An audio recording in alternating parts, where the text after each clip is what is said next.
Hey Lisa, so yeah, this looks right. I think I'm going to go ahead and combine like terms just to give myself a little less arithmetic to do with the calculator.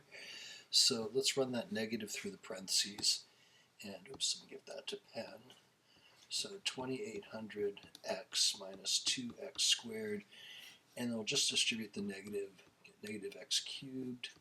I'll flip to a plus, that'll be a minus, oops, with an actual right number there. 80x, and then a minus 180. And then when I combine, so for cubes, I just have this one.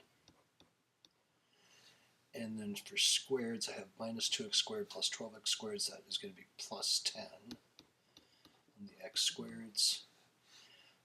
2800 minus 80, so that should be 2720 and positive. And then I have that 180 on the end there. That gives me a little less to keep track of when I go ahead and plug in the number, and I wonder if there's just so much room to mash a bad number on that. So then we're supposed to evaluate this for 10 tenths. So we would put our tens in.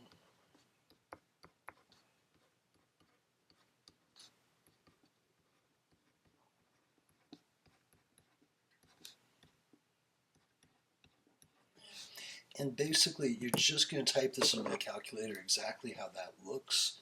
And I'll go ahead and do that and see what I get over here. Careful not to put parentheses around that minus 10 because that would change the sign.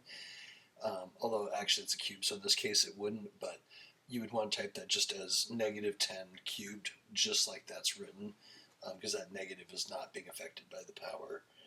And because it's an odd power, it wouldn't have mattered, but nonetheless, good practice. So we'll do raised to the third, and then plus 10, oops.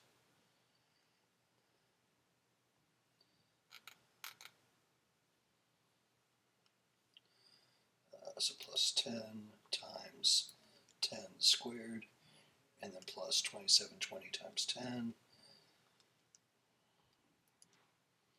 and minus 180. And so I got that to come out to 27020, which is correct for what it shows over here. So I wonder if there's just, with that negative, there's just a lot of places to mash a bad number on the calculator. I'm going to bet that's all that was going on. But maybe try it in this a little bit simplified form. And then, like I said, I pretty much just typed that in just like it looks, and this is what I got. For the rest of part B, the next one was 40 tenths. And just see what those come out. So for 10 tenths, there it was. For 40, you should get 60620 if all the calculator buttons behave well. And then for 50, that one comes out to 35,820. Again, if all the mashing of the calculator goes well.